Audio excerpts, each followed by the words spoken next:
Okay, we're continuing our shiurim in the Sefer Daas Tevunos. We had a little bit of a break for Purim there in between, but we're continuing again outside and the Shul of Zichron Avraham in Ramot. And as always, these shiurim are nishmas, Daniella Sheina, Yehoshua Falik, Daniella Casper.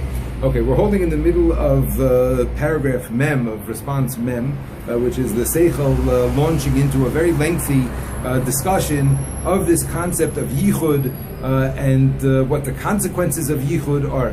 So I feel I need to kind of bring us up to speed. As always, we're learning here with David Goodwin, and David has questions from time to time that he brings up and feels that things are not so clear and require some clarification. So I wanted to walk us through, and I think it's a good point anyway, but before he begins the next concept that he introduces, just to walk us through again to where we are.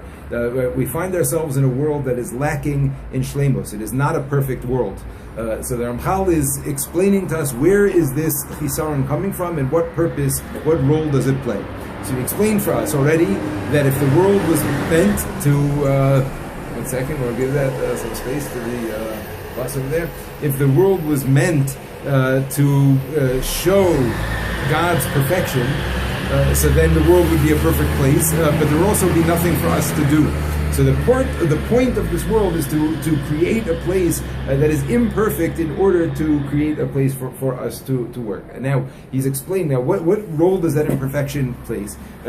He says because our job here, the whole role that we play here, the struggle that Hashem placed us in order for us to work and earn our reward, is not to win a relay race. It's not to win a game of checkers or a video game or anything else that it was arbitrarily could have been. But it is to find and connect ourselves and create that yichud, to see the yichud. Now, what he explains is, therefore, in order for a person to be able to have a challenge in finding that yichud, he has to be exposed to the possibility of a lack of yichud. And that's what we call chisaron, a lack.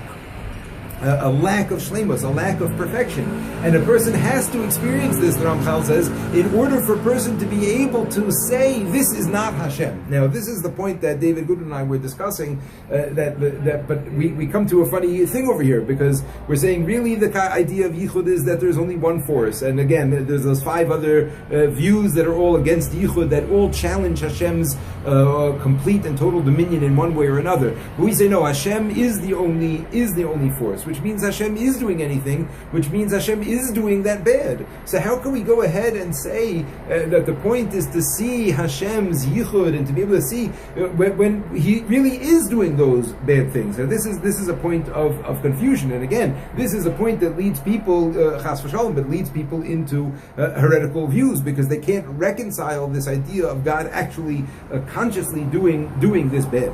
So to understand this idea, which again the Sefer is going to expand on this throughout and quote some of the things I'm going to be saying now along the way. But let's get back to basics. What is the mission statement of a Jew?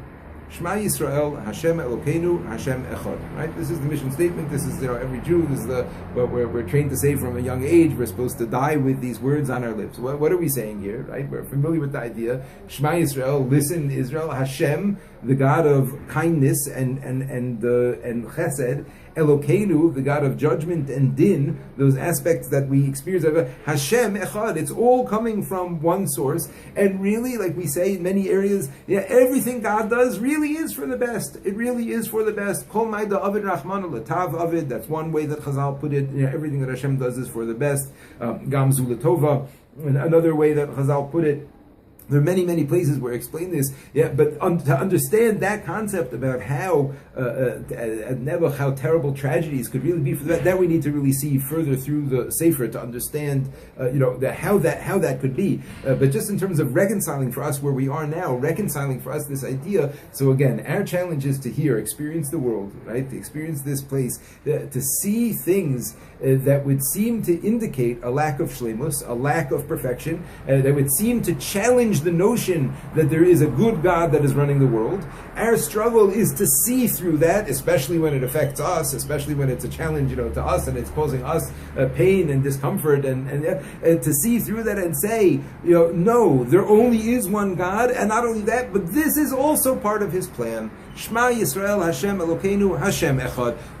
The Elokeinu is also part of the plan, and maybe I don't understand it, but as he'll explain, one day we will see how it all comes together. That is when the Yichud will be exposed. That's the concept of Gilui HaYichud. When all of it comes together as one unity, and we'll see how it's all one, then we'll see actively how everything was really for the best and how everything was leading in a positive way. But now we live in a place where we experience that as lack. We don't experience it as perfection. We don't experience, and it's our challenge to see through it and to say, no, I don't trust my experience. I trust God.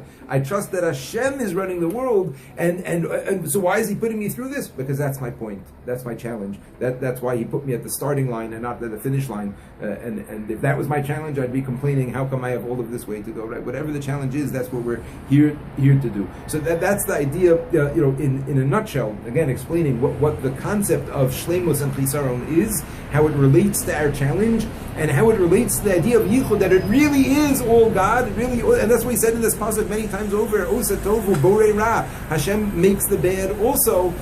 How can He do that? He's God. So that we need to understand. When the grand yichud will be revealed, then we'll see how it can all be good. Okay, now the next step. We're clear, David. That was we're clear. Okay, the next step that we want to see now in the Ramchal, in the paragraph that we left off, is now he's taking it a step deeper, and he's explaining to us, now that we understand the concept, the meta concept of this idea of the possibility of a perfect world, the existence of an imperfect world that needs to be corrected, and that imperfection is playing this role to challenge us and provide us a place to do our work. But now he's going to explain the mechanics of this. What does that mean? Perfection and imperfection. What is the way that God interacts with the world and brings it more to perfection, or creates more darkness and more evil and less perfection? So that's what he's going to get into now. Kind of taking it a step deeper. Now that we understand the concept, he's going to understand that's some of the mechanics of the concept, and how what we do affects this grand scheme and our participation in it. That's what he's talking about here, and that's what we saw. That the last point we left off with is that the chisaron, the lack that the world is created with, and that each individual is created with, he refers to as a mum over and not a mum kavua. That's a word that's used, a term that's used in karbanos and sacrifices for a blemish in a sacrifice in an animal that will go away with time, versus a blemish that is permanent, that is everlasting. And he's saying that this state of imperfection that we find ourselves in now, the state of confusion, the state of challenge, the playing field, is not going to last forever. It's going to be revealed ultimately at some point in the future. But Tavini Shorish calls and understand this. This is where we left off last time. Okay, but now he's going to now explain to us what's going on. What does this mean, perfection and lack of perfection?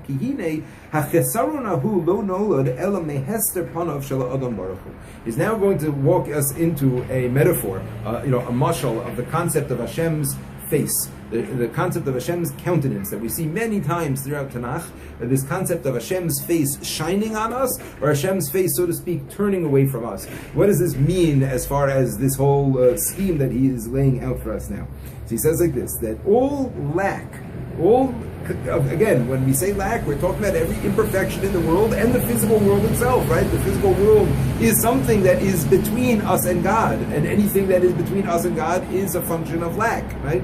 So all lack comes from Hester Pano, from Hashem's hiding His face from us. Meaning what? He did not want to begin by showing His face in all of its glory and all of its perfection immediately. That everything should be perfect from the get-go. On the contrary, he wanted to create us in an imperfect state. How did He do that? He hid His face from us in creating us. He hid His face from the creation and didn't let it experience the full brunt, so to speak, of His perfection. Okay, now that we laid the groundwork for this idea, we'll stop here, and tomorrow night, without any introductions, we'll just hit the ground running and move on.